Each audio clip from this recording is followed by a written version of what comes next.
గుత్తి వంకాయ వండుతానా చూడుర్రి. నువ్వులు వేంపుకొని, ధనియాలు వేంపుకొని, పల్లీలు వేంపుకోవాలి. మూకుడు తీసుకొని మూకుట్లా పావడు నూనె పోసి ఉల్లిగడ్డలు వేసి 4 ఎండుమిర్చిలు వేసి గోలించుకోవాలి.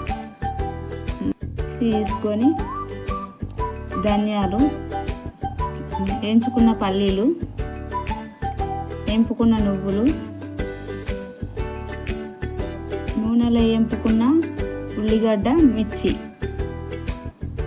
సరిపడా ఉప్పు, కారం వేసి మంచిగా మిక్సీ పట్టాలి.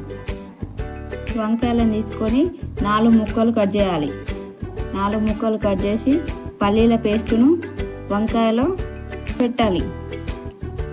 మంచిగా సరిపడా పల్లీల పేస్టును వంకాయలో పెట్టి ఒక బౌల్లో పెట్టుకొని ఇట్లా అన్ని వంకాయలకు సరిపడా పేస్ట్ పెట్టుకొని మళ్ళీ ఆయిల్ పోసి ఆయిల్లో వంకాయలను వేంపుకోవాలి.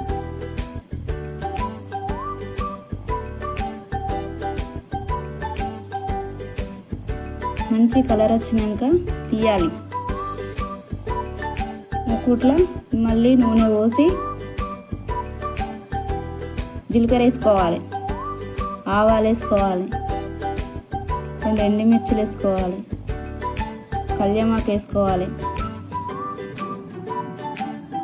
పసుపు, చిటికెడు పసుపు, అల్లం వేసుకొని మంచిగా కలబెట్టాలి. అప్పుడు మిక్సీ పట్టిన పేస్ట్ ఉంది, ఆ పేస్టుని మళ్ళీ నూనెలో గోలియాలి.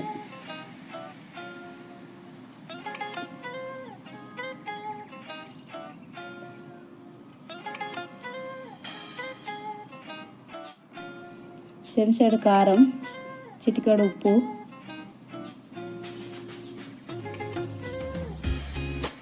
మంచిగా గోలినాక చింతపండు రసం పిసికిపోయాలి.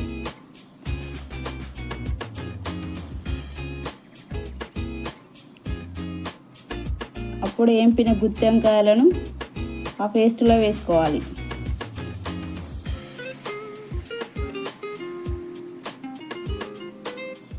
మంచిగా కలబెట్టి